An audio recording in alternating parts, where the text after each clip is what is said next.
Yo, kogency for the kogency rock. Channel today. Southside Newham versus Northside Newham. Different type of video from Underworld Unmasked. 49 minutes. It's a long video. So I'm not even going to keep talking and make the video any longer. You already know what we're here for. Let's jump into the video. Hit the like button. Check out the EP and the music video. Let's go. Refer to themselves as 7th, and Oh shit, sorry. the area of Newham is made up of smaller sections which have their own gangs. Because there are so many different smaller gangs, I will not be diving into specific smaller gangs in this case. We will be focusing on the divide of this borough. Newham is often referenced by rappers from there as Northside Newham or Southside Newham. The divide is quite complex, but the gangs in Northside are thought to be allies and the gangs in Southside are thought to be allies.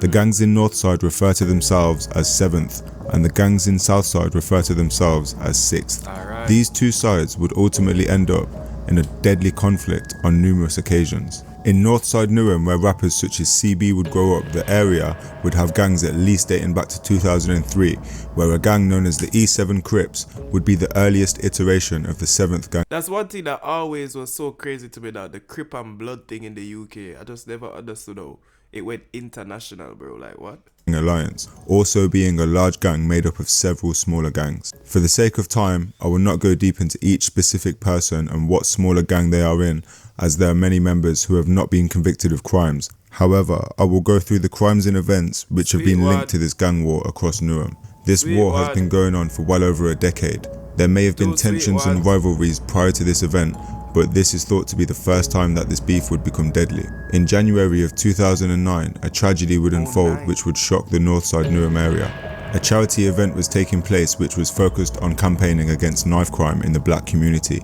This was held at a church. Wait. Did someone get stabbed at an anti-knife crime something? Lewis, known in the streets as Captain, would attend this charity event. He was just 15 years old at the time, but he was thought to be part of a Northside Newham based gang, or at least affiliated. He would make his way outside of the event with his younger 13-year-old brother. At the same time, a group of Southside Newham members were trying to gain entry into the party to gatecrash it. A boy who was with the Southside Newham group and was 17 at the time would be overheard in the commotion saying, "I've got this thing and I'm going to use it." His name was Chris Mazakeliwa. The Southside Newham gang Wait. So that means he was going to stab anybody. He just wanted somebody to stab that night. That guy's crazy. members would spot Stephen and begin to chase him. Whether this was to do with an ongoing beef between areas is unclear. However, what happened next would change the future of the whole borough of Newham. They saw around 100 young people, teenagers they think, gathered out on this street after this party finished. The party itself was in a church centre next door to the church here in Plaistow, and it finished, as we heard there, at about 10:30. Alright, look a great thing, nice, you know what I'm saying? Nice, like a sweet one. And all these young people were out on the street. Some neighbours have said that there didn't seem to be any tension amongst them. Others have said that they thought something might happen, and of course it did. The police came here on a routine patrol and they discovered this large group that... But it's niggas though, fam. When a bunch of niggas are at a party, bro, just assume that some bad shit going to happen, bro. Because nowadays, that almost every time you go out, somebody's fighting, getting stabbed, getting shot, bro. Just stay inside, fam. dispersed when they saw them, and it was then that they discovered this 15-year-old boy with stab wounds to his chest. He died just before midnight in hospital. Those two arrests were made only a few hours later in the early hours of the morning. It's not clear whether those that they arrested were part of that large group or not, but the police all day have been continuing their investigation here.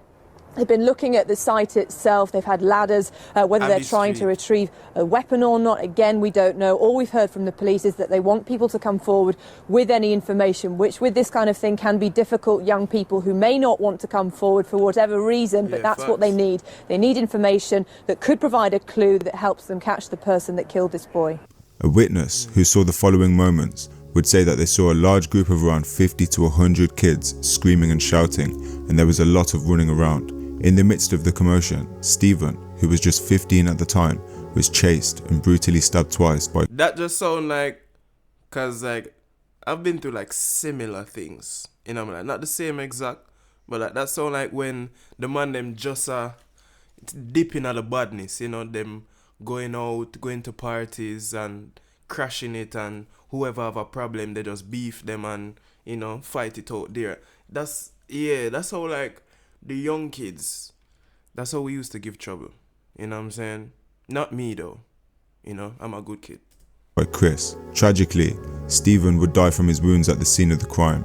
His 13-year-old brother would witness it, and his sister, who was just 16, was holding him as he lay dying on the floor. The court during this case would be told that Chris would even celebrate his attack by gleefully saying, "I did the murder, I did it, I did the stabbing." This murder of a young boy would seemingly be the beginning of a long and bloody war, which would evolve into the conflict happening today in Newham. And just 18 months after this tragedy, another gruesome murder would take place, but this time it would be members from the Northside Newham gang who would have blood on their hands. Stephen, as we just discussed, was said to have had ties with a gang from Northside Newham whose members were mostly school-aged teenagers. It's unclear exactly the depth that they were in the streets at the time of Stephen's death, but one thing is for certain, is that they were looking for revenge. A large group from Northside Newham would be travelling around, some on foot and others on bicycles, with around 20 of their members. Many of them, if not all of them, were armed. One of these was actually the best friend of Stephen, who had been killed 18 months earlier. His name was Jarrell, who was 19 at the time.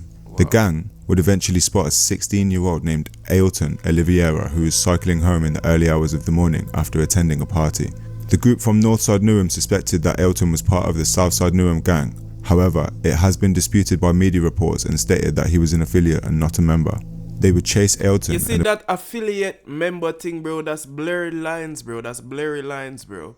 Because a lot of people are chilling with the man them every day, helping the man them do things to the ops, doing beer things, bro. And then because they're not officially gang, they say, oh, he's an affiliate and associate. But he's just as involved, bro. You know what I'm saying? So you have to be careful with the affiliate stuff. And eventually drag him off his bike and beat him up severely. In desperation, Ailton would flee and bang on the door of a house, but the lone woman inside was too afraid to open the door. The gang would see this and stop the bike and beat him up severely.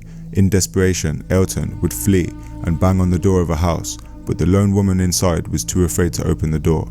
The gang would see this and stop for a minute to assess the situation, when they had noticed another person in their house seemingly on the phone to the police. In this time, Ailton would stumble across the road and bang at another house, pleading for help. Sadly, he would not be helped, and the gang were free to continue their attack. The gang would hit Ailton with metal bars and other weapons. Neighbours who heard the commotion said that they heard what sounded like metal bars smacking off of walls. One resident said he saw a large gang attacking someone and that everyone in the group was involved in the melee. Ailton would not only be struck and beaten by the group, but was also stabbed at least 10 times. Tragically, he would go on to lose his life. A brutal murder over what was said to be a mere affiliation to a Southside Newham gang. Multiple people would be charged for this murder, including Stephen Lewis's best friend, Jarrell. Now that Northside Newham had seemingly got revenge for their slain member, the ongoing beef would quickly escalate. Champion Gander was a member of a Northside Newham gang. However, he had once been an Arsenal youth football team trainee and had begun a music career under the rap name. I shouldn't be that shocked to hear that still, because Reese Nelson is always talking about Snow, bro.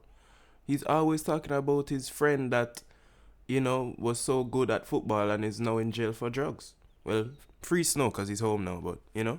Once been an Arsenal youth football team trainee and had begun a music career under the rap name Chrome. On May the 9th of 2013, Champion and his friend would be walking near a primary school when a cab carrying 3 people from Southside Newham would spot them. Armani Lynch was one of the 3 men in the cab who had jumped out to confront Champion and his friend. A fight would break out likely due to the confrontation, and during this time, Armani Lynch would brandish a knife and would go on to stab Champion's friend Shaquille twice. In a frenzied attack, Armani would also stab Champion at least 11 times outside of a primary school in broad daylight. The primary school children were on a lunch break at the time but would not witness the attack. However, 3 of their teachers would see the horrific incident play out. Armani would quickly flee the area after the stabbings. He would tuck the blood-stained knife up his sleeve before quickly getting rid of the weapon and bloody clothes. Armani was overheard in KFC later on that day, bragging about the stabbings. During the trial of the murder, Armani would be laughing and joking with his friends at the stabbings. When I hear a body drop on the upload, this starts, when I beat the case, had the judge bug it out in the Old Bailey. Crow pot was up before you could. Wow. Jesus Christ, that's evil. During the trial of the murder, Amani would be laughing and joking with his friends during court. This would understandably lead to Champion's mother being outraged and stating that Amani acts like he is special and is enjoying life, which is something that Champion is not able to do. But in a crazy twist of events, Amani from Southside Newham would only be given 14 years and charged with manslaughter instead of murder, despite the fact he had a long criminal history and had been previously arrested for having a knife. This is even more shocking considering that the court had even had a transcript of Amani ringing his friends, telling them to make sure that there was loads of them at court to intimidate the family and the witnesses. Unfortunately, this would not be the last of the brutal attacks that would take place across the streets of Newham. But in 2015, both sides of Newham would see new talents rising, with rappers like Kojo Funds coming from Southside and J Hus coming from Northside. This would usher in a new time where beef would become even more known to the nation, due to the fact that these two rappers' ongoing issues would spill from the streets into music. J Hus would make a diss track towards Kojo Funds where he would rap, "Little Kojo scared, little Kojo stressing, Kojo ran off, left his blessings, left his pride, left his brethren, Kojo's lying, time for confessions, Kojo what, Kojo who, Kojo ooh, I make more funds than you." J Hus, real name Mamadou, had been stabbed previously to this by a member of Southside Newham, and a notorious picture would circulate of him throwing up gang signs dissing the area custom house, which is meant to be where the stabber is from. Kojo would use the picture of J Hus in hospital for a cover art of his diss track back to J Hus, where he would rap in response, "Ah, why you lying though? Mama do, better lay low when I say so." He would go on to say, "Fuck the other side" in reference to his opposition and saying he'd make someone's chest decline. Although J Hus and Kojo were not drill rappers, this musical feud could be seen as the start of a rap beef which would go on to become legendary in the eyes of many UK drill fans. And I am of course talking about the back and forth diss tracks between Northside Newham or 7th and Southside Newham or 6th. There were honestly too many to mention, unless of course you want a full breakdown of every single one, in which case leave a comment below. But it does have to be said that in 2017, back at these times, most UK rappers were not making much money from music. However, with success seen by the likes of J Hus at the time and the current success of many UK drill rappers, it does raise the question as to what position many of the people who ended up dead or in jail would have been in if some kind of peace was agreed to. The next person who would go on to lose their lives in this ongoing war may be a name you've heard often. Then, remember, a lot of the things that was going viral was the dissing. So then how could there be peace if niggas are still dissing though? You know what I'm saying? If people still dissing other people's dead friends, then there's not gonna be peace, because, you know what I'm saying, the dissing is what gets people going viral on TikTok and Instagram and stuff, and the shock value. And if you're dissing someone's dead friend, there's no peace there. So I don't think what he said a while ago with the peace was gonna work. The next person who would go on to lose their lives in this ongoing war may be a name you've heard often. As most drill fans know, in this genre of music, it's very common to reference people who have been killed. Between the two sides, I don't think any person who was killed has been mentioned in diss tracks more than who we're about to discuss. On the 2nd of April in 2017 at around 3:20 PM, a member of Southside Newham known as Grinna. Oh, that means a young Bane is a part of the North, one of the side them. At around 3:20 PM. Kojo Fun side. A member of Southside Newham known as Grinna, real name Ahmed Jar, would go into a shop and purchase a lighter. He left the shop, but he would return 30 seconds later being chased by a person wearing a balaclava and gloves. The person chasing Grinna would end up stabbing him once in the hand and fatally stabbing him through the heart. The killer would run out of the shop and get back into a black Mercedes, stabbing him balaclava and gloves. But he would return 30 seconds later being chased by a person wearing a balaclava and gloves. The person chasing Grinna would end up and this is 3:24, you know, broad day, bro. Stabbing him once in the hand and fatally stabbing him through the heart. The killer would run out of the shop and get back into a black Mercedes which was stolen a few days earlier. This murder is still unsolved to this day, with the police offering a £20,000 reward for information related to the murder investigation. Rumours would circulate about who the killer of Grinna was, but so far there was no concrete facts to support any of the accusations, and they seem to just be fans of the drill scene coming to their own conclusion. If the name Grinna sounds familiar to you and you can't quite put your finger on why, The reason is because he's been brought up as a way to taunt his friends by several Northside Newham rappers. These include songs by CGE, Trips. Then should've seen the way he queft, but that's all for the course, of course. Up way back, who's next? Make a wrong move, get splashed at your locals like when I lost his breath. Sinner and Tweeko freestyle. Oh my god, and that was a remix to Local Shops as well. He was using the Local Shops beat. My god. Who's like when I lost his breath. Sinner and Tweeko freestyle. Let me talk my shit. All the smoke man's giving on the tours I did. How many man more I think? Sangre, no roaring slim and his little bro sure don't swim. S13, 13 freestyle. Tryna show disrespect. I already said fuck 'em. Violate, get back, immediate effect. No, they ain't on nothing. Better talk like East Bro killers ain't. C1, 7th plugged in freestyle. It can never be on my PR. Jerk both, gang got both. What's that, bro? Family affair. Heard two snitches still on things. Still don't know what's happening there. Free. Sinner, disrespect 2. Tallest, them man bad as each other. Incredible. Wow. Gang got both grins, one broski's first is terrible. Shit's got smoked and I fill up his tank. This got both same month, it's horrible. Rewind back couple months that year. Grins got done in the shop, historical hurts for costume. Skanks were skanking, he got shanked. I chased Scotty to Timbuktu. If he wasn't so fast that day, Grinna he would've came and bucked you. Yanko, jail freestyle. Ahmed Joss still lives in my lungs. No one gets me high like Grinna. His mum misses him so much, but she can't see him unless it's a picture. Cause he got stabbed and his torso opened up like the legs of Jamie's sister. Yanko, Custom K. There's a pool of blood from killings, and check out the news who's winning. Young said let's raise hell while Grinna's in hell with his younger sibling. S13, plugged in freestyle. But they ain't riding, I don't understand what all the hype is. My right hand got a bit still smiling, roll up and light him.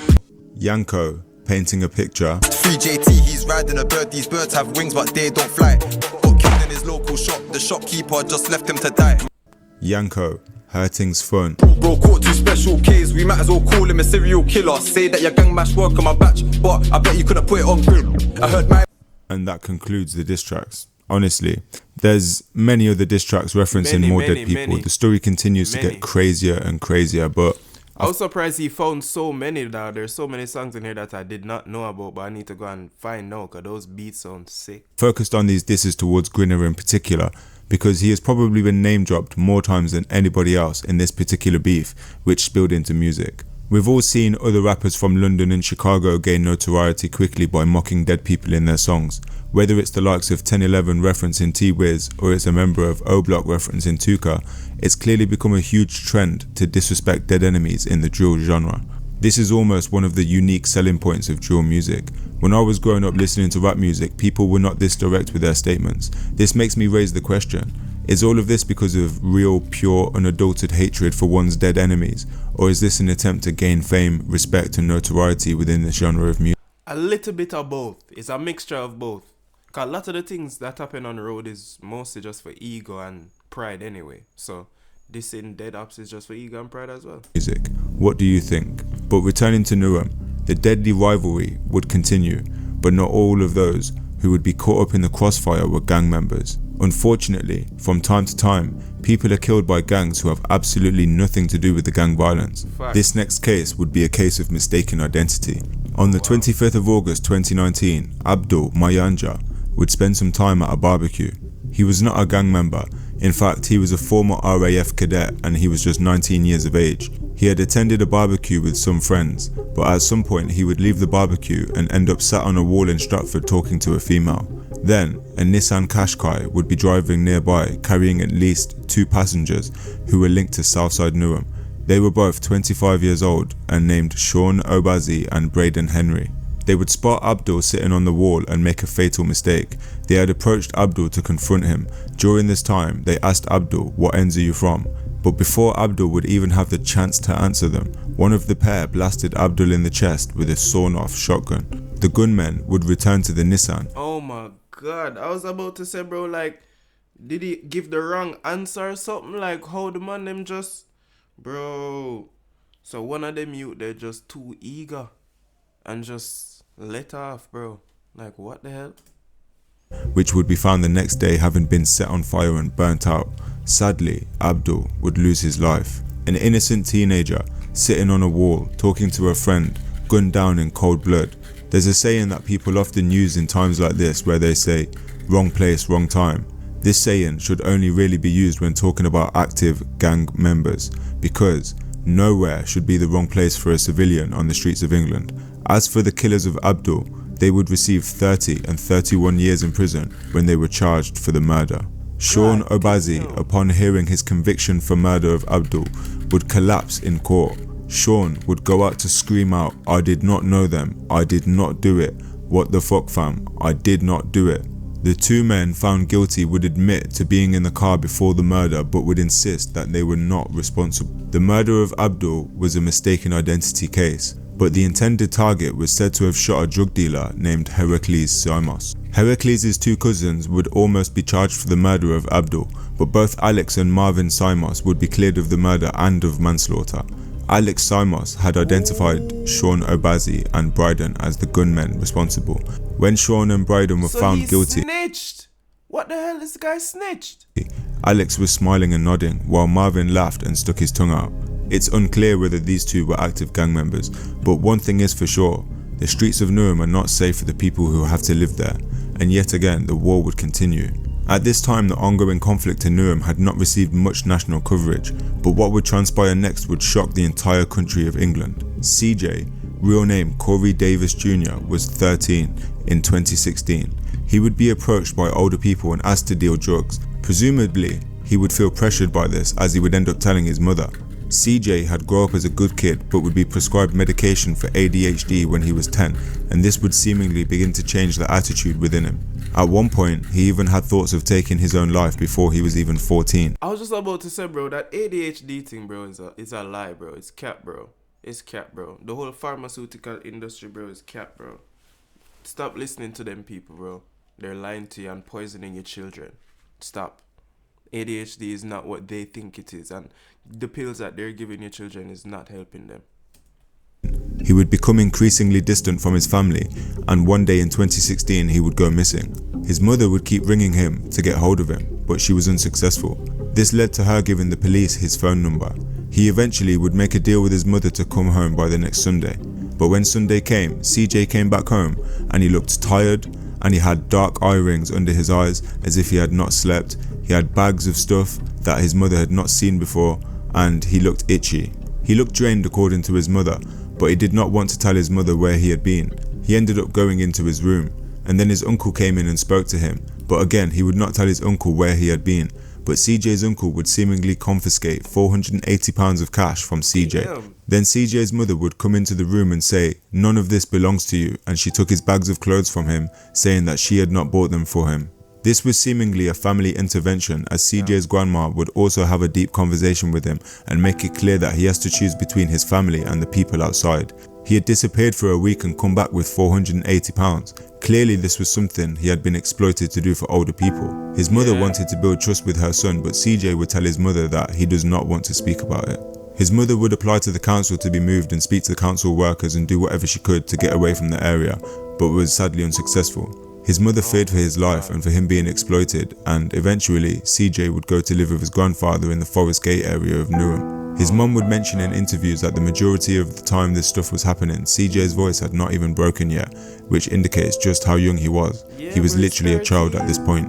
It was clear that CJ was going through a change in his lifestyle choices. He had struggled between spending time with family and being stuck in the streets, seemingly being pressured. Growing up, he was caught carrying a knife and arrested for multiple offences, including carrying a bottle of acid prior to the events that would soon take place.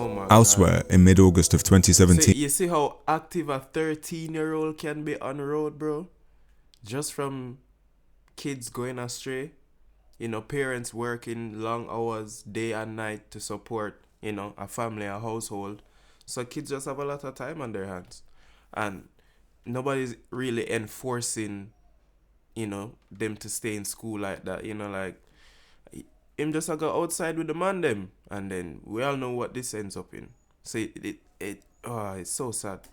A UK drill rapper and Southside Newham member would be stabbed multiple times and shot. He would go on to survive. He is accused of being a leader of a gang in Southside Newham, or the 6th. Due to Young Diz having a popular name in the streets, it would be obvious to many that revenge was just around the corner, but we will get back to him later. On the 3rd of September 2017, CJ, Corey Davis Jr., would be on a playground in Forest Gate area of Newham. He had arranged that day to go to his mother's for Sunday dinner, but had convinced her to buy him a pizza and get it delivered to his grandfather's house instead. His mother said that she had a feeling that something was going to happen. She assumed he would be arrested again due to his behaviour. However, CJ would have a far worse fate. CJ would be standing in a playground talking to one of his friends. A Range Rover was in the area. CJ was spotted and unfortunately, shots were fired and sadly, 14-year-old CJ would be struck in the head. He lost his life. The killers have not yet been found, but arrests have been made as recent as 2023. We had previously discussed the diss songs aimed at Grinna.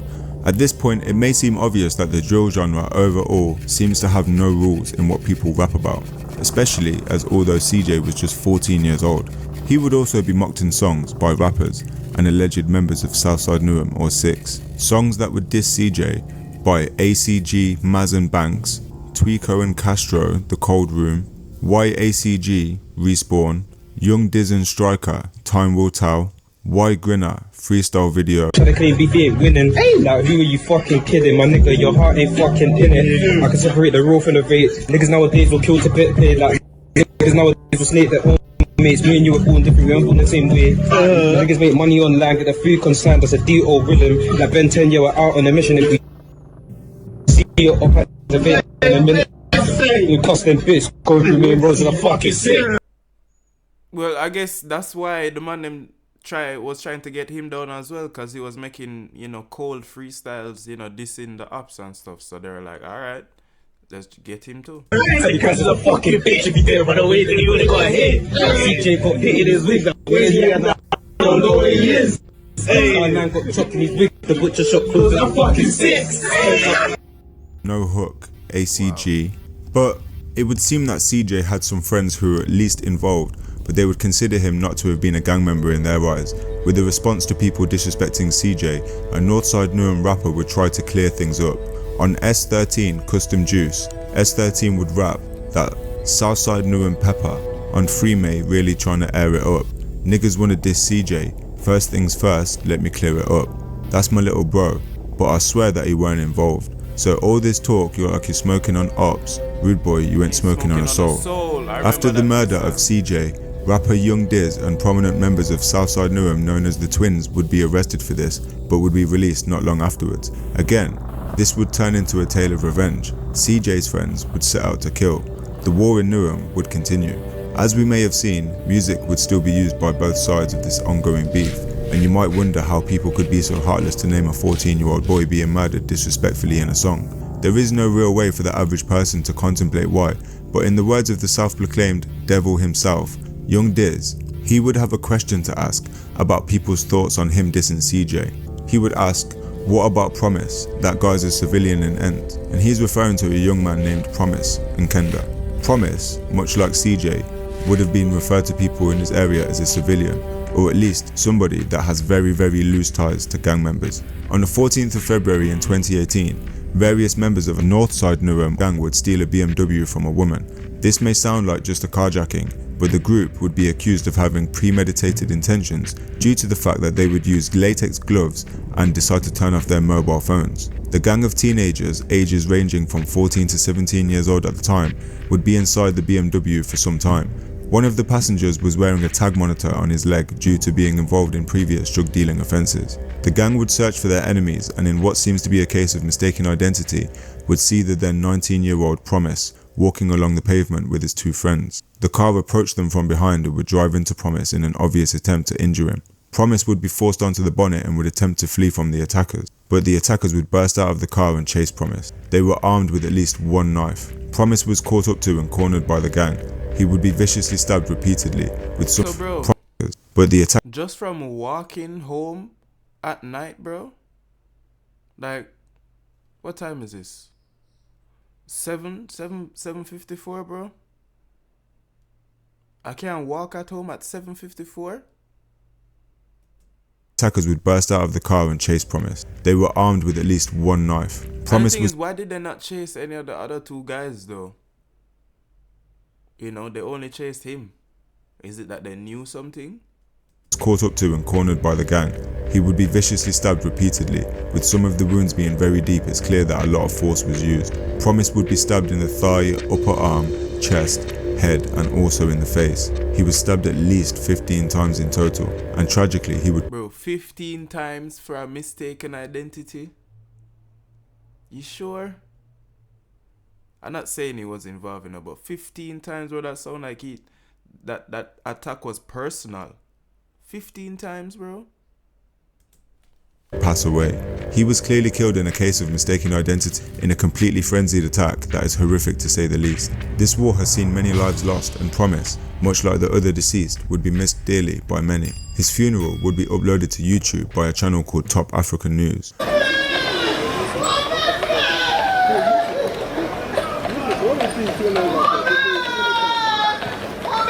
Just come on, please. You gotta move the crowd now, please.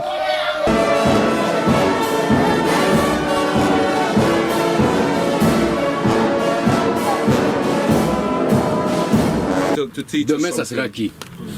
Et ça sera comment? And then tomorrow, what would it be like? Que la gloire soit rendue à Dieu. I think it's important to show the reality of how this lifestyle goes. Sadly, the fact remains that street beefs, which may have started from petty disputes, can turn so deadly that whole communities are not safe in the streets that they live in for generations. Promise has lost his life without even being involved, and his killers would not be free in the streets for long. In fact, they would go on to be sentenced to a range between 14 and 18 years, and one of these happens to be another name that many drill fans will know. His name is Vando. One of these happens like these guys just look very young, dog. Them look like they probably didn't even know what they were doing. To be another name that many drill fans will know. His name is Vando. Vando was pictured here at the funeral of CJ. It's crazy how CJ was known to be a civilian who is not an active gang member, and so is Promise, yet in a presumed attempt to get revenge for CJ, he would actually end up killing a civilian. As we have seen before, music has played some part in all of this, whether it's been used as a form of artistic expression about reality or used as a taunt to provoke enemies. The reason the name may be familiar to drill fans is because Vando gets a lot of shout-outs by his assumed friend Yanko on drill tracks, with one song even being named Free Vando. Songs that he was shouted out on include Free Vando by Yanko, KZ and Yanko Can't Rate, Yanko No Hook, Yanko Lightwork Freestyle. As crazy as all of this is the reality for many of these artists in the UK drill scene. Not only do they use music as a way to provoke enemies, they also use it as a way to show respect to their friends and dead friends. As time would pass, artists would see much success, one of those being CB, hailing from Northside Newham. It doesn't seem like music would fulfill CB enough, however, as he would still have one foot in the streets. At the stage that CB was in his career, he would have had an opportunity to walk away and leave everything behind, but he would soon make headlines all over the country, and it wasn't for his music. In case you don't know who he is, let me give you a quick rundown. He rose to fame quickly in the genre of UK drill when he dropped the song Take That Risk. This song would be removed from YouTube numerous times, with there being several re-uploads since then, but it would still have massive success, and it would go on to be featured in the film Blue Story. He would go on to continue making music, and as you might remember from earlier, he would be gritty and relentless in the way that he would disrespect his enemies, including the dead. As well as being a musician, he was an active member of the Northside Newham Alliance. On the 26th of July in 2018, CB would be in a BMW and would clearly be on his way, at least to find somebody to attack. He would be wearing a clown mask, and 4 of us in the BMW would have their faces either partially or fully covered. All 5 of them would be wearing gloves. CB was armed with a shotgun, and there were also knives, an axe and a machete on the others. This could have been the end of one or maybe more people's lives that night, but the police would have other plans. At some point on the car's journey, the police would pursue them. CB would for some reason decide to point the shotgun at the police, with the police reacting frantically. Got them! Point a long barrel weapon at us. Oh, just rammed him. Oh, that's armed police as well. Eventually, the car came to a stop and the occupants had run away, but 4 of them were caught. One man did manage to escape and remains free to this day. CB and the 4 other men would go on to receive 23 years each in total. They were all known to have criminal records. Bro, imagine how lucky that one guy must feel right now. Go on to receive 23 years each in total. They were all known to have criminal records and said to be involved in the Northside Newham gang. This would not be the end of CB's music career, however, because later on that year he would release an album, and then sometime later he would release a joint project with none other than J Hus. It would seem that J Hus would keep himself relatively far from the gang activity, and this would keep him out of trouble for most of the time, but he did have some issues going to prison for carrying knives. Young Diz, who is in the opposing Six gang, aka Southside Newham, would be next to find himself in legal troubles. This would go on to be such a huge story that Young Diz would literally have a documentary made about him due to accusations against him for exploiting young people to do crimes on his benefit. How did yet another drill rapper make such an impact on the country to where he became a household name for being at a time the most disrespectful rapper in the whole of the country and a serious gang leader who would end up showing that his dark side does not just show through music? Young Diz would lose his mother at a very young age. This would clearly impact him in a huge way. He would rap about her in a heartfelt Tim Westwood freestyle. Again, he would express sorrow on a freestyle, this time on the Black Box platform, where he would openly talk about his family issues growing up, having uncles in prison, and saying he had no older brother to walk him through flats, which is a clear statement that he feels he brought himself up in the streets to some extent. He goes on to bluntly but powerfully say how his mother... bro, because if the area is dangerous, bro, and you're just a little youth, you alone, you don't have no older brother, no older cousin to call to, you have nobody to call to, people go and pick on you, bro. So you have to up your badness so people don't pick on you. If that's the environment that you're in, you know what I'm saying, it's either you're gonna get beat up and get picked on and get bullied and, you know, people take your phone and take 20p from you every time them see you, or you do that to them. It's sad, but it is what it is. Mother passed away recently, and it's genuinely touching. In this freestyle, Young Diz would also mention that Potter Paper had told him to keep writing. It's a shame that he never listened to that advice and took the latter advice from another friend telling him to keep writing. He was clearly showcasing a talent for music and would continue to do so. However, it wouldn't be an introspective, heartfelt rap career going forward. At some point, Young Diz would become known as the Devil of Drill for his disrespectful lyrics. This change up of style of music seems to have symmetry of how he would act in life, considering the case that he would soon be found guilty of. As we discussed earlier, Young Diz was stabbed several times and shot in one single occasion. This kind of trauma, losing a mother and being in a gang-infested streets of Southside Newham for most of his life, would seemingly spur him to spiral out of control.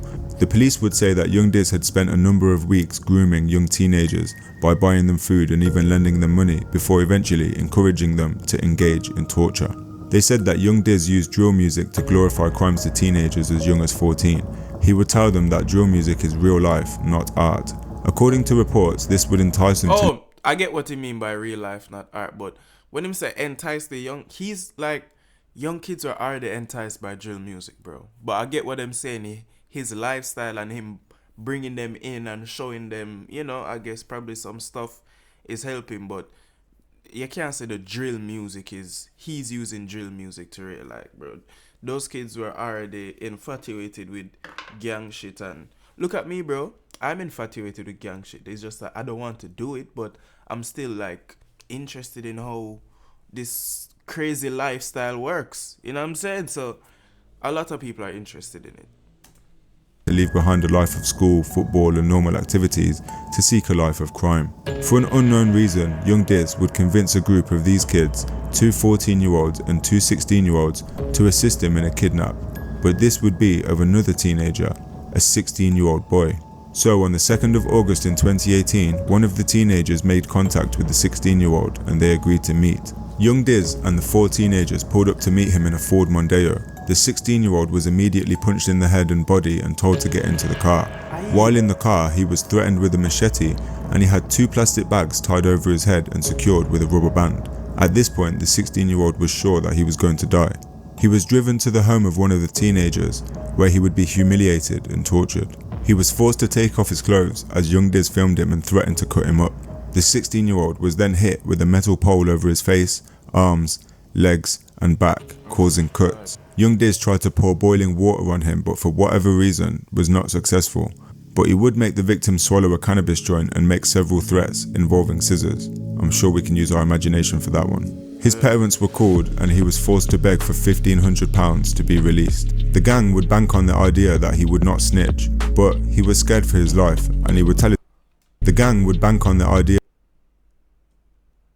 that he would not snitch, but he was scared for his life and he would tell his family what happened.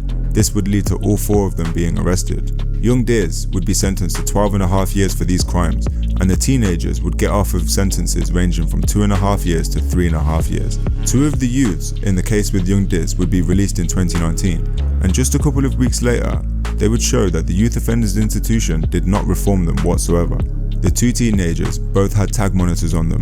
However, according to reports, they were looking for revenge due to an older fellow gang member having been stabbed a few days prior. In the afternoon of August the 26th in 2019, the two teenagers would be driving a stolen Ford, wearing black clothes, latex gloves, and having their faces covered. They would set upon an unsuspecting 18-year-old named Santiago Angelo, aka Star 9. Santiago was said to have links with Northside Newham gangs. However, this has been disputed by the gang and even by his family about how deep he was involved. He had been arrested in 2018. The thing is, bro, like, if you have an alias like Star 9, bro, that means you have some type of street involvement, though. And then once you have some type of street involvement, whichever side you're more affiliated with, that's the side that they're going to think you chose, bro. Am I wrong?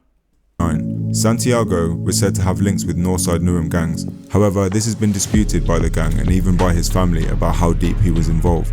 He had been arrested in 2018 for a stabbing but was not seen to be gang related, and members of the gang would post on Snapchat around the time that he was not Mandem, referring to the gang as Mandem. Santiago's friend would run away. Oh, okay. He says he's probably a part of a different gang, or he's just on the road, you know, but he's not a part of their gang, you know? That he was not Mandem, referring to the gang as Mandem. Santiago's friend would run away from the scene and make his way to his nearby home out of fear. Santiago, however, would not be as lucky. The two teenagers would attack him with machetes in a savage attack where he was slashed and stabbed multiple times in the neck and back. He would be heard screaming, "Help me," but tragically, he would collapse on the pavement and go on to lose his life. The two teenagers would go on to receive 16 years and 18 years, making both of their sentences as long as the time that either of them had been alive. One of the attackers would allegedly be overheard while on remand bragging to inmates, saying, "The machete got stuck in his head, yeah, the blood splashed on my face. When I pulled the knife out of his head, the blood was a mad thing. Then I shanked him again. It was funny, my man was laughing."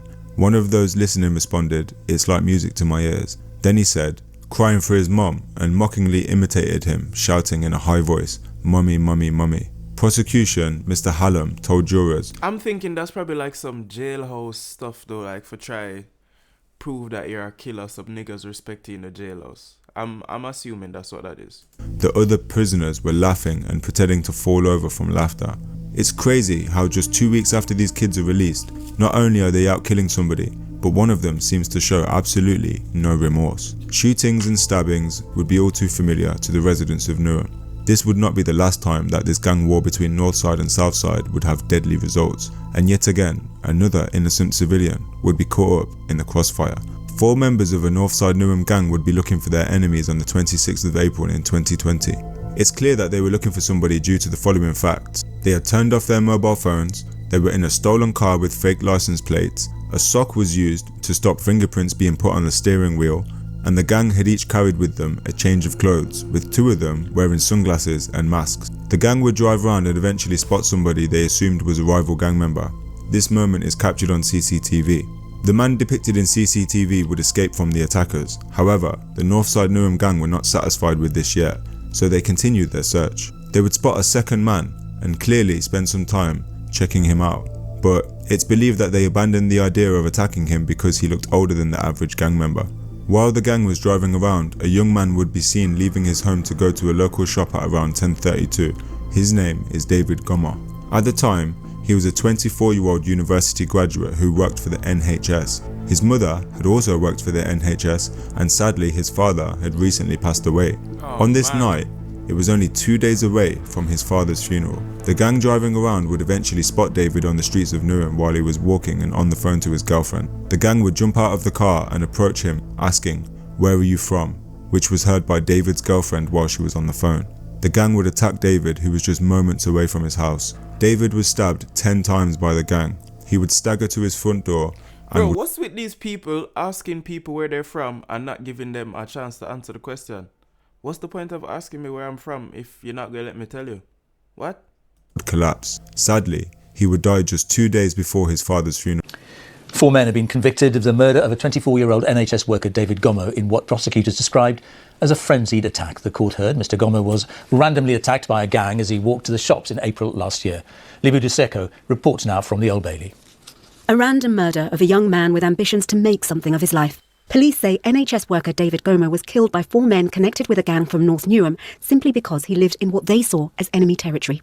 19-year-olds Mohamed Jallo and David Toure, 23-year-old Vanye Koulibaly and a 17-year-old who can't be named for legal reasons were convicted after a 6-week trial. David Gomoh was a smart, hard-working and dedicated young man. He had graduated from university and worked at the NHS. David had no gang links and was loved by many. He was murdered at random during a frenzied attack during the first pandemic lockdown. He was on the phone to his girlfriend when he was approached by his killers. You know what I was thinking, seeing these guys' pictures up here? How do their mothers feel? How do their moms feel? Like knowing that their kids are out there doing this? During a frenzied attack during the first pandemic lockdown. He was on the phone to his girlfriend when he was approached by his killers, who were unknown to him. The case has highlighted the tragedy that comes from postcode wars and gang rivalries. David was stabbed at least 9 times, then managed to stagger to his home, but later died in hospital. The court was shown CCTV of the men attempting to attack another man less than an hour before. The defendants were convicted of conspiracy to cause GBH with intent for that offence. The wounds inflicted on David were so ferocious that they had severed arteries, damaged internal organs and cut through bone. Some wounds were up to 10 centimetres deep and 5 of them could have been fatal on their own. The attack was seen on CCTV. The group would flee in the car, but somehow the wheel would fall off the car, which prompted them to walk home. 2 of the killers, one of which was just 17 at the time, left their sunglasses in the car which had their DNA on them. This attack was brutal and undeserving to say the least. After the killing, 2 of the killers would be seen on CCTV high-fiving. One of the killers was caught on CCTV bragging to a friend that he had killed someone, and that would not even be the group's most costly mistake. One of the killers had literally drawn pictures of the murder step by step, including showing what kind of clothes they were wearing at the time of the attack and where it took place, including full-on dialogue in comic book style. A homicide detective would say that in his 20 years of service, he has never seen anything like this comic book style confession. The 4 killers' actions after this murder would clearly indicate that they did not care about the crime they had just committed. This was taken into consideration in court. 2 of the killers were given 27 years, one was given 26 years, and another was given 21 years, as all were charged for murder. Interestingly, one of the people charged for this murder would turn out to have been present at the funeral of CJ. This shows that at least 2 of the people CJ was friends with were active gang members, willing to kill, presumably for revenge, but at least to further the gang's interests. The murderous feud in Newham would continue, and this time the person who was murdered would not be considered as a civilian, although he was just 15. On the morning of the 11th of December in 2020, Bro, everybody has been so young in this video. I haven't heard any age over like 22, 24, I think. a 15-year-old named K. John Lubin would make a decision to steal an electric scooter. This scooter turned out to be owned by a gang member of a Northside Newham set. His street name is Vanko. Vanko would arm himself with a knife and go with one of his friends who was also armed to find the e-scooter. K. John's street name was K-Miz. So K-Miz, who had stole the scooter, was with his friend who was 28 at the time. The reason for their friendship is unclear, but it is again alleged that K-Miz was part of a Southside Newham based gang. Less than an hour later, the e-scooter would be stolen. Vanko would find K-Miz and his 28-year-old friend talking to a small group of people. Vanko and his friend had masks on and would approach the group. One of them moved a backpack round to the front of their body so that they had quick access to pull a knife out. The pair of Northside members would arrive in Pier Parade Square to confront K-Miz and friend about the scooter. This was only a short distance from K-Miz's house. Almost immediately after the pair had arrived, all 4 had large knives in their hands, including the 15-year-old K-Miz. Both sets of the 2 would bounce around on their tiptoes side to side, and occasionally one of them would step closer to their rivals and then step back quickly before any physical contact was made. But eventually the distance between the 2 groups would increase. This would result in the incident seemingly being over when K-Miz had got a fair distance away and decided at a young age of just 15 to turn around and walk away with his friend. The 2 Northside members would also decide to walk away. K-Miz was heading towards his home. Both he and his friend had put away their knives. They had begun to cross the road in an attempt to leave the area, But the two 17-year-old Northside members would change their mind about the retreat and would soon decide to follow K-Miz and his friend. There was some shouting and somebody had shouted, "Wait there," which was presumably Vanko or his accomplice. So Vanko and his friend would sprint towards K-Miz and his friend at full speed. Nope. There's no way after a standoff, I'm just bopping, walking, like, nah, bro, I'm watching you until you leave, bro.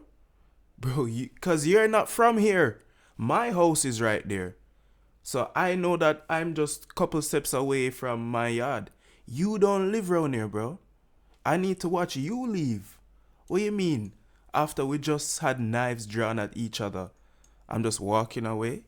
No, bro. I live down the block. You need to get out of here, bro. Get out of here, nigga. If you're not gonna do nothing.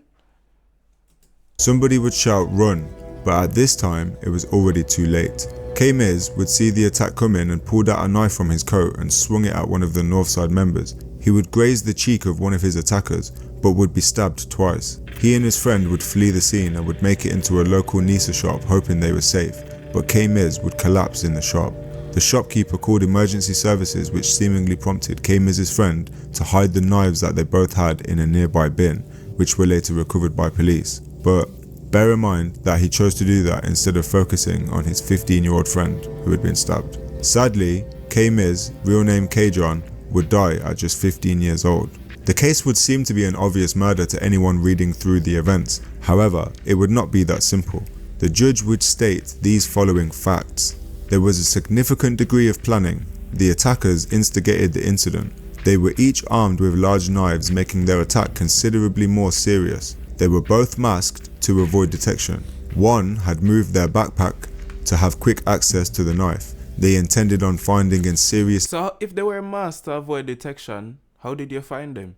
hurting K-Miz, so this would look like it was an open and shut case of the murder. However, the judge would also say that they must give proper weight to the defendant's age and immaturity, and he would significantly reduce the sentence that would have been imposed on them if they were older. So in the end, the two killers were only sentenced to 2 years of prison time for violent disorder and having a bladed article. Those were their only charges. In fact, the friend of K-Miz would also... Bro, I'm not laughing at anything other than how ridiculous that sentence is, bro.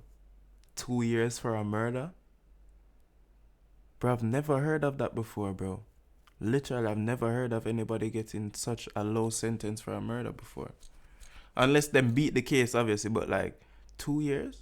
Also go to prison and would receive a 17-month sentence for carrying a knife. So the killers of a 15-year-old boy both had almost the same sentence as somebody who was literally only carrying a knife and used it in a threatening motion. This is shocking to go through, but as K-Miz clearly was armed, he had struck at one of the attackers. It was clear to the judge and the jury and everybody involved that he had some sort of responsibility to play.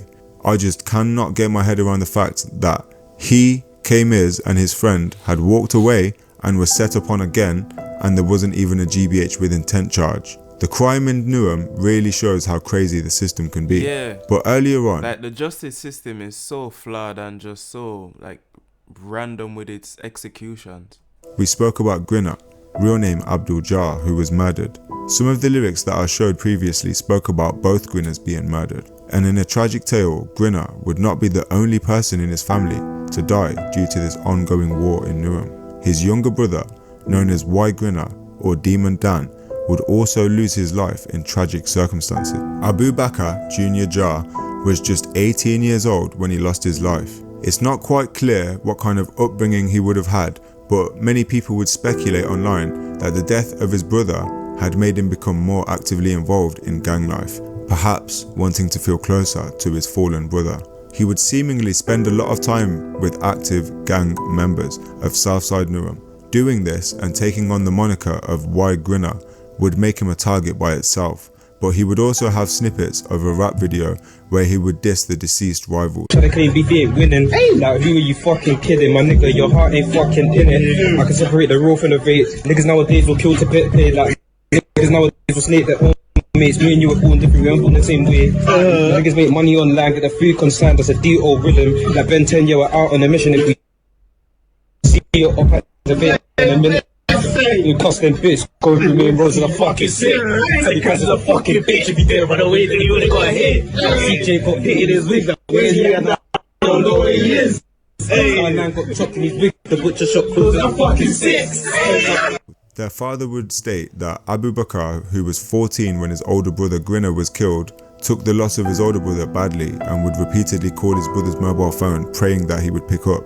He was once a talented footballer who had played for Crystal Palace Academy. He also had a plan B of getting into property if football didn't work out. A friend who grew up with him said that he lost a plan B of getting into property if football didn't work out. A friend who grew up with him said that he lost all motivation due to his brother's murder. His father, Mr. Jar, would say that he was a very quiet boy and then his behaviour started to change around 16. Due to not going to school through COVID times and the pressures of modern day life for teenagers, especially in that kind of environment, he would seem to spend more time in the streets of Southside Newham. Proof is that he would be spotted on social media chilling with Newham artist Young Bane.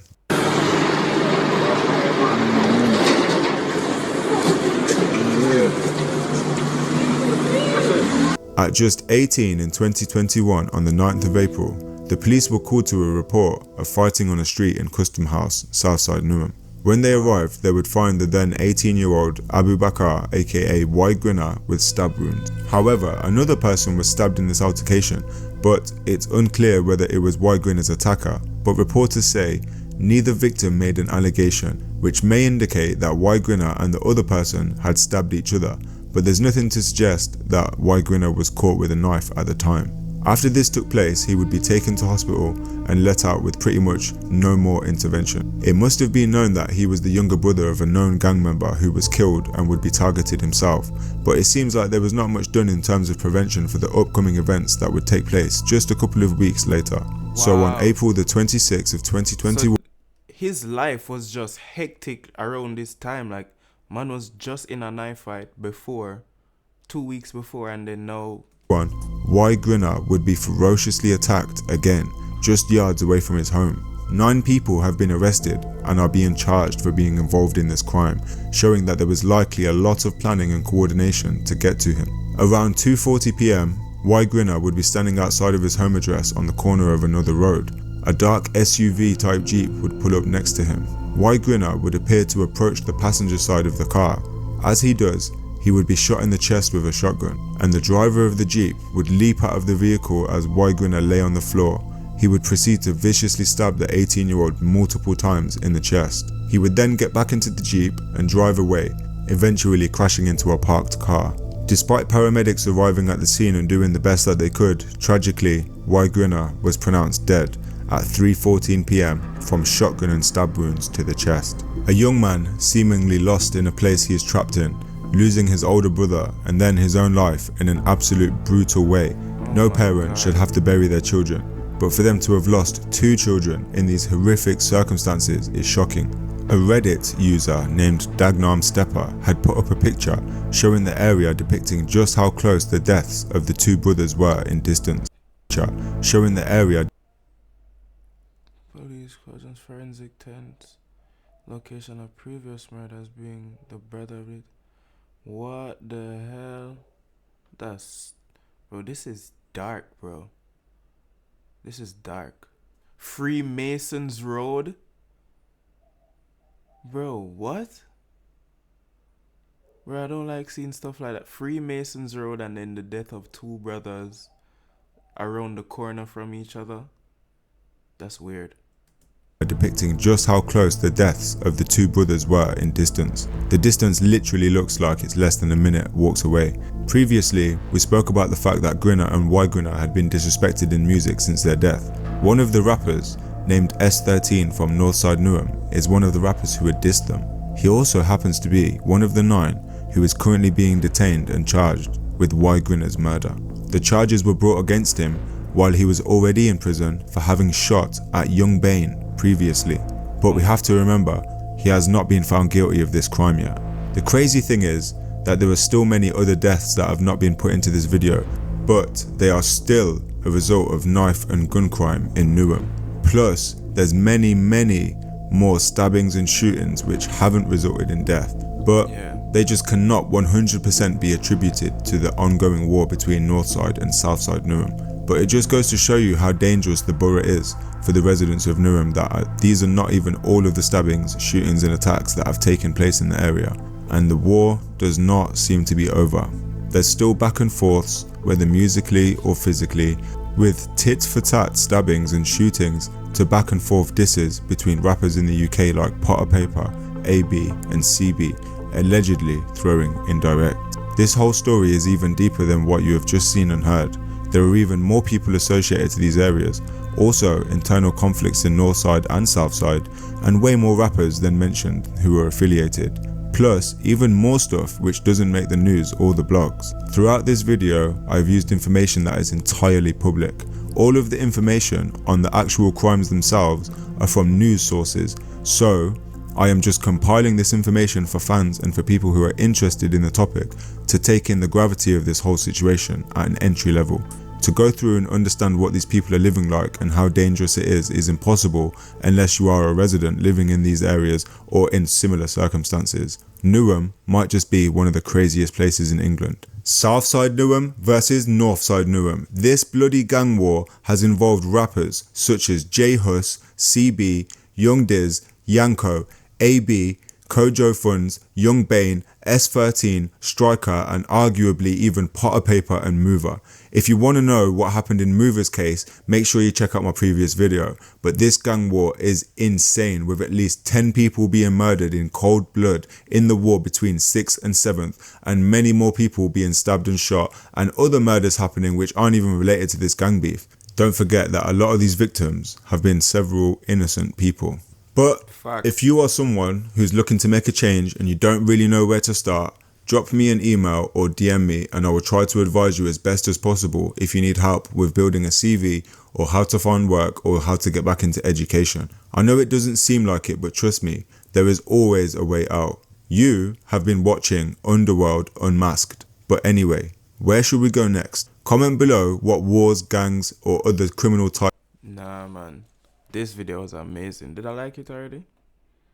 Yes, I did. So I wish I could have double like it, because this was a very good video. You know what I'm saying? Very detailed. You know, this is where I say like the CCTV and the court dates and who got arrested and, you know, the real truth behind what is being said. This is really what I was asking for. And Underworld Unmasked delivered 100%. So big up Underworld Unmasked for this video. Big up you if you watched this video and you made it to the end. Trigonometry gang, for no reason gang. Comment if you made it to the end of this video for no reason. Like the words for no reason. For no reason. Isn't it? For no reason gang, you get me? Trigonometry gang, for no reason gang, our world family. Hit the like button, jump out of the comments, subscribe, check out the music channel, check out the EP over there and the music video, official music video out now. Check that out, Kogency. And I'm out this motherfucker, man. I bug up.